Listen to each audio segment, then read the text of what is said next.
दोस्तों नमस्कार। दोस्तों आज हम एशिया का प्राकृतिक प्रदेश देखेंगे। दोस्तों इससे पहले हमने यूरोप का प्राकृतिक प्रदेश देखा तथा विश्व के 57 महत्वपूर्ण सागर को देखा था। विश्व के जब 57 महत्वपूर्ण सागर हम देख रहे थे उस समय यहाँ पर एक मिस्टेक हो गई। यहाँ पर 0 डिग्री देशांतर के स्थान पर 180 डिग्री देशांतर लिखा है, जो गलत है। ये 0 डिग्री देशांतर है, यहीं से टाइम लाइन गुजरती है जो ब्रिटेन के ग्रीनविच से होकर गुजरती है और ये एकदम सीधी है। यहाँ पर ये 180 डिग्री देशांतर है। इसे ही अंतर्राष्ट्रीय तिथि रेखा कहते हैं, जिसमें कुछ जगह पर मोड़ भी आए हुए हैं। तो ठीक है दोस्तों, आज हम अपनी एशिया की क्लास शुरू करते हैं, जिसके अंतर्गत हम एशिया के महत्वपूर्ण नदी, पर्वत, पठार, मैदान, झील, मरुस्थल, सागर, खाड़ी, जलसंधि आदि अन्य सूचनाएं देखेंगे। तो अब हम अपनी क्लास शुरू करते हैं। जैसा कि हमने यूरोप में एंटी क्लॉकवाइज अध्ययन किया था, यहाँ पर ऐसा नहीं है। यहाँ पर हम एक एक देश को देखेंगे और उससे संबंधित सारी चीज़ें बताते चलेंगे। तो हम यहाँ से शुरू करते हैं। आप जानते हैं कि यूराल जो रूस है, रूस का कुछ हिस्सा यानी कि यूराल पर्वत से जो पश्चिम में पड़ता है वो यूरोप में आता है, और यूराल पर्वत के जो पूर्व में पड़ता है वह हिस्सा एशिया में आता है। तो आज हम रूस के एशिया वाले भाग का अध्ययन करेंगे और यहाँ से हम देखते हैं कि ये रूस है पूरा कंट्री, और ये जो पूरा का पूरा क्षेत्र है साइबेरिया है। साइबेरिया को मुख्यतः 3 भागों में वो विभाजित किया गया है। ये पश्चिमी साइबेरिया है, ये मध्य साइबेरिया है और ये पूर्वी साइबेरिया है। पश्चिमी साइबेरिया से एक महत्वपूर्ण नदी निकलती है रूस की, और ये जो नदी है इसका नाम ओब नदी है, और ये यहाँ पर ओब की खाड़ी में गिरती है। ओब की खाड़ी के ठीक उत्तर में कारा सागर है। सियान पर्वत के क्षेत्र से एक महत्वपूर्ण रूस की और नदी निकलती है जिसका नाम येनिसी नदी है, और यह नदी जाके ऊपर यहाँ पर ये आर्कटिक सागर का जो क्षेत्र है काला सागर, ये भी वहीं पर गिरती है। ये बैकाल झील है जो विश्व की सबसे गहरी झील है। यहाँ से रूस की एक अन्य महत्वपूर्ण नदी लीना नदी निकलती है जो लेप्टोस सागर में जाकर गिरती है। लेप्टोस सागर यहाँ पर है, जो आर्कटिक सागर के ये सारे हिस्से, चाहे वो कारा सागर हो, लेप्टोस सागर हो, या पूर्वी साइबेरिया सागर हो, या ये चुक्सी सागर हो। ये यहाँ पर चुक्सी सागर है। यहीं पर चुक्सी सागर के दक्षिण में चुकोटस रेंज है। अब ये लीना नदी है, यहाँ पर ये बर्कोसयांग पर्वत श्रेणी है जो रूस की है। रूस में एक अन्य महत्वपूर्ण पर्वत श्रेणी अस्टोनोवी पर्वत है। यहाँ पर रूस की पर्वत श्रेणी सियान है। यहीं पर रूस का एक महत्वपूर्ण पर्वत श्रेणी झुंगुर है। यहाँ पर रूस की एक अन्य महत्वपूर्ण पर्वत श्रेणी है कोलियामा रेंज। ये चुटस्क रेंज है। ये यूरोप का एक प्रायद्वीप है जिसका नाम कमचटका प्रायद्वीप है। यहीं पर सरेडिनिया रेंज अवस्थित है। जो देख रहे हैं आप सरेडिनिया रेंज है। यहाँ पर आप जो देख रहे हैं ये सिकोटस अलीन पर्वत है, ये भी रूस में है। और सिकोटस अलीन पर्वत के ठीक दक्षिण में अगर आप ये देख रहे हैं ये जापान सागर है नीचे। यहाँ पर ये यहीं पर ये ये जो यहाँ पर है सिकोटस अलीन पर्वत, इसके ठीक दक्षिण में रूस का एक महत्वपूर्ण बंदरगाह जिसका नाम व्लादिवोस्टोक बंदरगाह है। आप जानते हैं सेंट पीटर्सबर्ग जो हमने देखा था लडोगो झील रूस की है, उसके आसपास का जो क्षेत्र है वहीं पर सेंट पीटर्सबर्ग है। वहाँ से लेके व्लादिवोस्टोक तक विश्व की सबसे लंबी रेलवे लाइन है जिसका नाम ट्रांस साइबेरियन रेलवे लाइन है, और यह लगभग 9000 से अधिक किलोमीटर लंबी है। आप ये जो नदी देख रहे हैं इसका नाम आमूर नदी है जो रूस और चीन की सीमा बनाते हुए ओखाटस्क सागर में गिरती है। तो इस तरह से हमने रूस का अध्ययन किया। अब हम चीन की तरफ बढ़ते हैं और चीन को देखते हैं।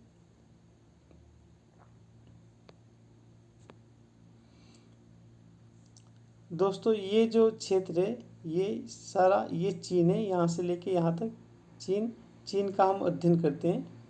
चीन के हम ये जो पर्वत श्रेणी इसका नाम ग्रेट खिंगन पर्वत है। इसके पूर्व में ये मंचूरिया का मैदान है जो गेहूं की कृषि आदि के लिए महत्वपूर्ण है। ये जो आप देख रहे हैं ये गोबी मरुस्थल है जो चीन और मंगोलिया में, ठीक इसके उत्तर में ये मंगोलिया का पठार है। और ये जो देख रहे हैं अल्ताई शान पर्वत है जो मंगोलिया, ये मंगोलिया देश है, मंगोलिया और चीन में है। यहीं पर एक महत्वपूर्ण चीन की नदी हांगहो नदी, जिसको पीली नदी भी कहते हैं, इसी के क्षेत्र में एक लोइस का मैदान है। और यह नदी यहाँ से बहती हुई बोहाई की खाड़ी में गिरती है। बोहाई की खाड़ी चीन से संलग्न एक पीला सागर है, उसका एक क्षेत्र है बोहाई की खाड़ी। ये पीला सागर है, उसी से लगती हुई ये बोहाई की खाड़ी है जिसमें हांगहो नदी गिरती है। चीन की सबसे लंबी, चीन की नहीं एशिया की ही सबसे लंबी नदी यांगसी नदी है जो पूर्वी चीन सागर में गिरती है। यह तिब्बत के पठार से निकलकर यूनान पठार से होते हुए पूर्वी चीन सागर में गिरती है। एक यहाँ पर महत्वपूर्ण नदी है जिसका नाम सिकियांग नदी है जो यूनान पठार से होते हुए यहाँ पर दक्षिणी चीन सागर में गिरती है। यहाँ पर ये कुछ चीन के महत्वपूर्ण जो रीजन है उनके नाम है। ये आप जो देख रहे हैं ये झुंगारिन बेसिन है, इसके ठीक ये दक्षिण में यहाँ पर ये तारिम बेसिन है। यहाँ पर ही ये टकला मकान डेजर्ट है। इसके यहीं पर एक और डेजर्ट है यानी कि एक और मरुस्थल है जिसका नाम तुराफान मरुस्थल है। फिर यहाँ पर ये जो पर्वत श्रेणी आप देख रहे हैं इसका नाम अल्ताई शान है। इसके दक्षिण में ये कुल्लुन शान है। कुल्लुन शान के दक्षिण में ये तिब्बत का पठार है। तिब्बत के पठार के ही लगता हुआ ये कैलाश पर्वत श्रेणी है। और आप ये जो देख रहे हैं ये कैलाश पर्वत श्रेणी, ठीक इसके इधर ये ट्रांस हिमालय है और ये सारे के सारे यहाँ पर तिब्बत की घाट में जाके मिले हुए हैं। यहीं से एक त्यानचान पर्वत निकलता है जो चाइना में भी है इसका कुछ हिस्सा, और कुछ हिस्सा उसका इधर ये जो देखते हैं किर्गिस्तान वगैरह में। यहीं पर ये आप जो देख रहे हैं पामीर की घाट है, इसको विश्व की छत भी बोलते हैं। पामीर की घाट में एक महत्वपूर्ण पर्वत है जिसका नाम है कम्युनिज्म पर्वत। इस तरह से हमने चीन को देखा। चीन में हम यहाँ पर देखते हैं ये यूनान का पठार है। यहाँ पर रेड बेसिन है जो चावल की खेती के लिए बहुत ही प्रसिद्ध है। अब हम जापान को देखते हैं, जापान का अध्ययन करते हैं।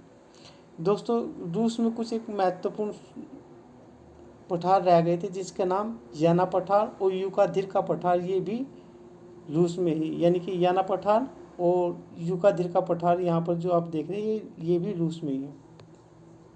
अब हम जापान को देखते हैं। आप ये जो देख रहे हैं ये सखालिन द्वीप है, ये रूस का ही है।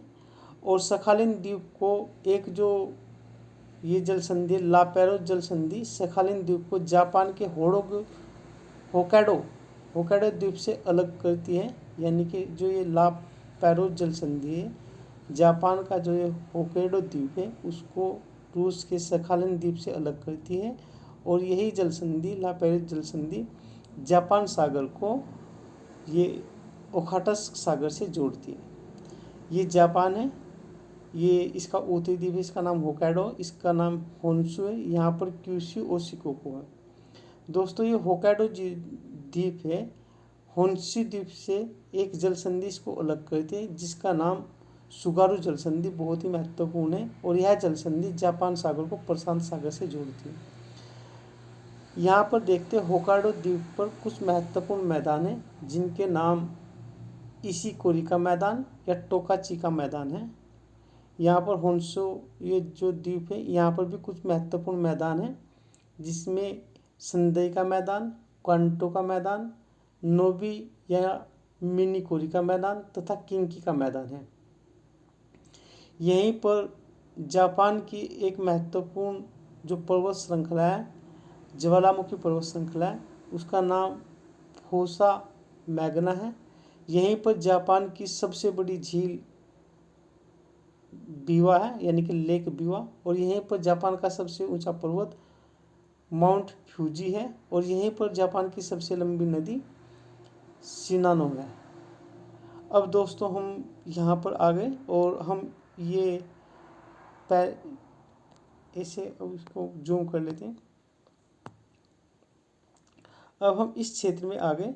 इस क्षेत्र में हम सबसे पहले कुछ जो सागर है उनको देखते हैं और उनके बारे में अध्ययन करेंगे, फिर इस क्षेत्र में आएंगे। आप ये जो द्वीप देख रहे हैं इसका नाम ताइवान द्वीप है। ताइवान द्वीप को चीन से जो अलग करती है जल संधि, उसका नाम फार्मोसा जल संधि है, ताइवान जल संधि है। और ये ताइवान जल संधि पूर्वी चीन सागर को दक्षिणी चीन सागर से जोड़ती है। ये फिलीपींस है, ये फिलीपींस द्वीप समूह है और ये ताइवान है। फिलीपींस का जो उत्तरी द्वीप है इसका नाम लुजोन है। यहीं पर फिलीपींस की राजधानी मनीला है, जिसमें एशिया डेवलपमेंट बैंक है जो उसका मुख्यालय है। और यहीं पर माउंट मेयान है जो फिलीपींस में एक ज्वालामुखी पर्वत है। यह जो जल संधि है इसका नाम लुजोन जल संधि है और ये ताइवान को लुजोन द्वीप से अलग करती है और दक्षिणी चीन सागर को इधर पूर्वी चीन सागर से जोड़ती है। फिर हम यहाँ पर आ गए, ये दक्षिणी चीन सागर है। आप जानते हैं दक्षिणी चीन सागर चीन, वियतनाम, ये वियतनाम है, फिलीपींस, ब्रुनई, मलेशिया आदि के मध्य विवादित क्षेत्र है। दक्षिणी चीन सागर को फिलीपींस द्वीप से जो ये फिलीपींस द्वीप है और ये दक्षिणी चीन सागर है। यहाँ पर एक महत्वपूर्ण सागर है जिसका नाम सुल्लू सागर है और ये जो जल संधि है इसका नाम बलबक्का जल संधि है। बलबक्का जल संधि दक्षिणी चीन सागर को सुल्लू सागर से जोड़ती है तथा ब्रुनई द्वीप को फिलीपींस द्वीप से अलग करती है। फिर हम जैसे ही हम यहाँ पर सुल्लू सागर के इधर आएंगे, ये वाला जो द्वीप है इसका नाम फिलीपींस का जो द्वीप है मिंडनाओ द्वीप है। मिंडनाओ द्वीप के दक्षिण में ये जो हिस्सा देख रहे हैं आप, सेल्विस सागर है। सेल्विस सागर ये सेल्विस सागर है। यहीं पर एक महत्वपूर्ण जल संधि है जिसका नाम मकस्सर जल संधि है जो बोर्निया द्वीप को सेल्विस द्वीप से अलग करती है तथा ये जो सेल्विस सागर को जावा सागर से जोड़ती है। सेल्विस सागर के इधर ये पूर्वी हिस्से में हम जाएंगे तो यहाँ पर एक मोलुक्कू सागर है। मोलुक्कू सागर के ठीक दक्षिण में, ये कर्सर मेरा नीचे नहीं जा रहा है यहाँ से, तो ये आप देख रहे हैं ये जो सागर है इसका नाम क्या था, सेल्विस सागर। यहाँ पर ये मोलुक्कू सागर है। इस यहाँ पर ये जो देख रहे हैं ये बांदा सागर है। बांदा सागर के ठीक पूर्व में पश्चिम में अगर हम जाएंगे फ्लोरेंस सागर है और फ्लोरेंस सागर के पश्चिम में जाने पर बाली सागर है और बाली सागर के पश्चिम में जाने पर जावा सागर है। यानी कि बांदा सागर के पश्चिम में फ्लोरेंस सागर, फ्लोरेंस सागर के पश्चिम में बाली सागर और बाली सागर के पश्चिम में जावा सागर। जावा सागर इस बोर्निया द्वीप के ठीक दक्षिण में अवस्थित है। ये जो बोर्निया द्वीप है, बोर्निया द्वीप इंडोनेशिया, मलेशिया और ब्रुनई के अधिकार क्षेत्र में है। तो जावा सागर को एक जल संधि हिंद महासागर से जोड़ती है, इसका नाम है सुंडा जल संधि और यह इंडोनेशिया के सुमात्रा द्वीप को जावा द्वीप से अलग करती है। अब दोस्तों हम यहाँ पर आ गए, ये एक मल्लेप्राय द्वीप है जिसमें मलेशिया अवस्थित है। मल्लेप्राय द्वीप को एक जल संधि सुमात्रा द्वीप से अलग करती है और अंडमान निकोबार द्वीप समूह को दक्षिणी चीन सागर से जोड़ती है। इस जल संधि का नाम मलक्का जल संधि, देखो यहाँ पर ये मलक्का जल संधि है, यहाँ पर ये मकस्सर जल संधि है। मल्लेप्राय द्वीप के ठीक दक्षिण में सिंगापुर देश है। सिंगापुर देश को जो जल संधि मल्लेप्राय द्वीप से अलग करती है उसका नाम जोहोर जल संधि, जो बहुत ही महत्वपूर्ण जल संधि है। तो अब हमने ये पूरा क्षेत्र देख लिया। ये पूरा क्षेत्र प्रशांत महासागर में अवस्थित है, जो बेरिंग सागर से लेके यहाँ नीचे तक ये सारा का सारा प्रशांत महासागर का ही हिस्सा है। ये वाला आप देख रहे हैं। तो ये पूरा का पूरा प्रशांत महासागर है। ये बेरिंग सागर है। बेरिंग सागर अमेरिका के अलास्का को इधर ये जो साइबेरिया है रूस का, उससे अलग करता है और ये प्रशांत महासागर को बेरिंग सागर आर्कटिक सागर से जोड़ता है। यहीं पर बेरिंग जल संधि भी है। अब हम दक्षिणी पूर्वी एशिया के कुछ द्वीप हैं, देश हैं सॉरी, इनको देखते हैं, एक एक करके देखते हैं। आप जो ये नदी देख रहे हैं, इसको मैं जूम कर लेता हूँ ताकि अच्छे से समझ जाए। ये जो नदी है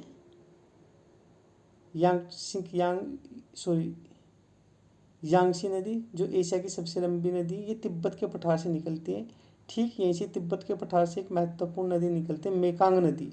मेकांग नदी लाओस वियतनाम की सीमा बनाते हुए ये यहाँ पर जाके गिरती है दक्षिणी चीन सागर में। एक और महत्वपूर्ण नदी है जिसका नाम रेड नदी है। यह भी वियतनाम और चीन की सीमा बनाते हुए यहाँ पर टोंकिन की खाड़ी में जाके गिरती है। मेकांग नदी बहुत ही महत्वपूर्ण है, इससे संलग्न क्षेत्रों में चावल की कृषि की जाती है।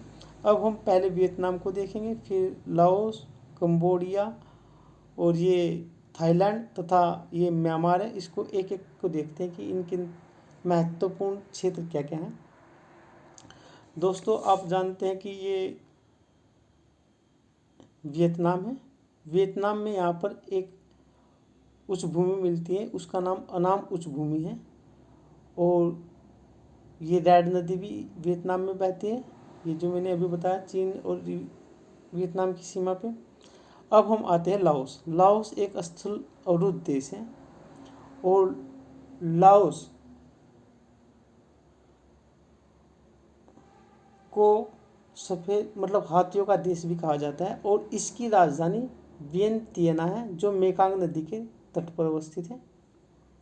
फिर हम आ गए थाईलैंड में। आप देखते हैं थाईलैंड है यहाँ पर, ये वाला। यहाँ पर एक महत्वपूर्ण नदी है चाओ फ्राया नदी। थाईलैंड की जो राजधानी बैंकॉक, वो चाओ फ्राया नदी के तट पर अवस्थित है और यह चाओ फ्राया नदी यहाँ पर थाईलैंड की खाड़ी में जाकर गिरती है।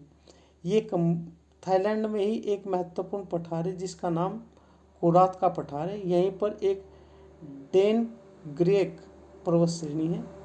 फिर यहाँ पर हम आ गए, ये जो आप जानते हैं इसका नाम कंबोडिया है। कंबोडिया की जो राजधानी है नाम पने, वो मेकांग नदी के तट पर है। यहीं पर एक टानले स्वैम्प है, यानी कि एक आर्द्रभूमि है। और इस तरह से हमने ये इसको देखा, लाओस, वियतनाम, कंबोडिया, थाईलैंड। अब हम यहाँ पर देखते हैं, ये मलय प्रायद्वीप है। मलय प्रायद्वीप में ये जो भाग है इसको करा अस्थमस बोलते हैं। अस्थमस का मतलब होता है दो स्थलों को जोड़ने वाली जल संधि। जिस तरह से दो जलीय भागों को जोड़ने वाली जल संधि होती है, इसी तरह से दो स्थलों को जोड़ने वाली जो संधि होती है उसको स्थल संधि बोलते हैं, इसीलिए इसका नाम करा अस्थमस है। ये मलेशिया है। यहीं पर किंटा की घाटी है मलेशिया में, जो टीन उत्पादन के लिए बहुत प्रसिद्ध है। अब हम म्यांमार में आ गए। ये क्षेत्र म्यांमार का है और म्यांमार में अगर हम इधर से जाएंगे पूर्व से पश्चिम में, तो ये जो नदी है ये साल्विन नदी है, जो शान के पठार से निकलती है। शान का पठार है और शान का पठार म्यांमार में टीन उत्पादन के लिए बहुत महत्वपूर्ण है। यहीं पर माउंट पोपो है, जो एक ज्वालामुखी पर्वत है, ये भी म्यांमार में है। यानी कि ये जो नदी है साल्विन, इसके पूर्व में जाएंगे ये नदी सितांग, और सितांग के अगर हम पूर्व में जाएंगे यहाँ पर एक पर्वत श्रेणी है पिगू पर्वत श्रेणी, यानी कि पिगू योमा। और पिगू योमा के पश्चिम में अगर हम जाएंगे तो म्यांमार की सबसे महत्वपूर्ण नदी इरावदी नदी है। और इरावदी नदी के अगर हम पश्चिम में जाएंगे तो यहाँ पर म्यांमार का एक महत्वपूर्ण पर्वत है जिसका नाम अराकान योमा है। यानी कि हम ऐसे अगर हम बढ़ेंगे तो ऐसे सबसे पहले साल्विन, फिर साल्विन नदी, फिर सितांग नदी, फिर पिगू योमा पर्वत, फिर इरावदी नदी और इसके बाद ये अराकान योमा पर्वत। तो इस तरह से हमने दक्षिणी पूर्वी एशिया के सभी देशों को देख लिया। ये बंगाल की खाड़ी, ये अरब की खाड़ी, ये दोनों ही हिंद महासागर के हिस्से हैं। अब हम यहाँ पर पामीर की घाट पे आ जाते हैं। पामीर की घाट में कुछ पर्वत श्रृंखलाएं उत्तर की ओर बहती मतलब जाती हैं, कुछ दक्षिण की ओर। उत्तर की ओर जाने वाली तियान शान, अल्ताई शान आदि हैं, और जबकि ये दक्षिण की ओर आने वाली ये ट्रांस हिमालय, कैलाश पर्वत और कुनलुन है। अब हम इधर जाते हैं। ये जो हिस्सा है इसको मध्य एशिया बोलते हैं और ये मध्य एशिया, ये मध्य पूर्व है। तो यहाँ पर जो पामीर की घाट है, पामीर की घाट से कुछ नदियाँ निकलती हैं और ऐसे बहती हुई ये सिरू दरिया है। सिरू दरिया ये अरल सागर में जाके गिरती है और ये अमू दरिया है, ये भी अरल सागर में जाके गिरती है। अरल सागर आप जानते हैं ये कजाकिस्तान उज़्बेकिस्तान की सीमा अरल सागर से लगती है। यहाँ से पामीर की घाट से कुछ पर्वत श्रृंखलाएँ निकलती हैं जो ऐसे हिंदू सागर, कोपेत, अलबुर्ज और यहाँ पर पोंटिक ऐसे जाती हैं। अन्य महत्वपूर्ण श्रेणी पाकिस्तान के सुलेमान, कीर्थर, मकरान, जागरूस और टारस होते हुए यहाँ पर जाते हैं। तो अब हम इनको एक एक को देखते हैं कि ये क्या कौन कौन सी महत्वपूर्ण श्रेणी है।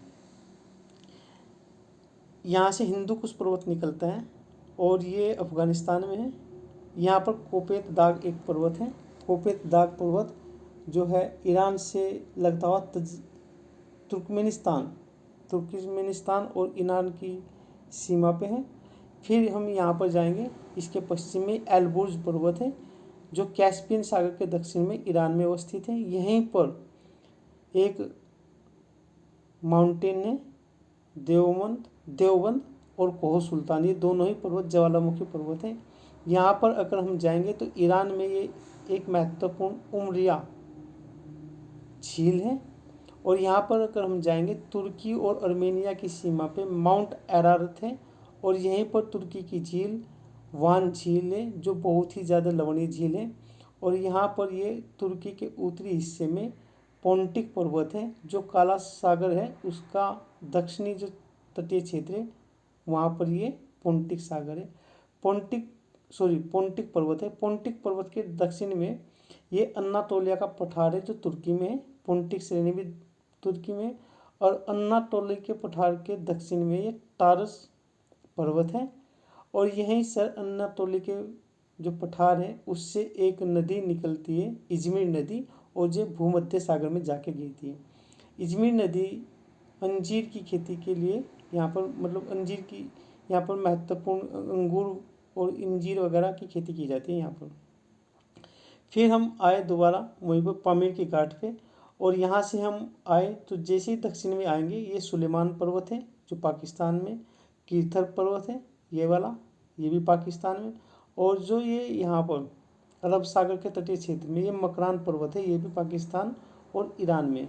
यहाँ पर फिर ये गल्फ की खाड़ी ये वाली और जो ये ईरान का हिस्सा है यहाँ पर जैग्रोस पर्वत है। और फिर हम ऐसे बढ़ गए यहाँ पर ये टारस पर्वत है। दोस्तों दो महत्वपूर्ण नदी जो इराक में, इसका नाम जो नदी का नाम है ये फरात है, इसको यूफ्रेटस भी बोलते हैं। और ये दजला है जिसको दजला का दूसरा नाम अभी हाँ दजला का एक और नाम है जो मैं अभी हाँ जी यानी कि आप देखो ये दजला और फरात नदी है, ये दजला है ये फरात है ये दजला। अंतिम रूप से गल्फ की खाड़ी में फरात नदी गिरती है। हाँ ये फरात नदी को यूफ्रेटस नदी भी कहते हैं और दजला नदी को टिर्गिस नदी भी कहते हैं। अंतिम रूप से जो गल्फ की खाड़ी में गिरती है वो फरात नदी गिरती है। दोस्तों इस तरह से हमने ये पर्वतीय क्षेत्र ये देखा। अब हम अरब प्रायद्वीप में आते हैं। अरब प्रायद्वीप में यहाँ पर कुछ देश हैं जिनके नाम इस प्रकार है। ये इराक है, ये सऊदी अरब है, यहाँ पर ये कुवैत है, हाँ और यहीं पर कतर है, यहीं पर बहरीन, ये संयुक्त अरब अमीरात है और ये जो क्षेत्र देखते हैं ये ओमान है और ये जो इधर है ये यमन है। तो यहाँ पर कुछ मरुस्थल हैं जो हम देखते हैं, इनके नाम, इसका नाम जो मरुस्थल का नाम है ये अल नफ्द है, ये नजद है, ये अल्धान है, ये रूबल खली है। यानी कि ये अल नफद, ये नजद, ये अल्धान, ये रूबल खली। यहाँ पर जो ओमान में एक पर्वत है इसका नाम, पर्वत का नाम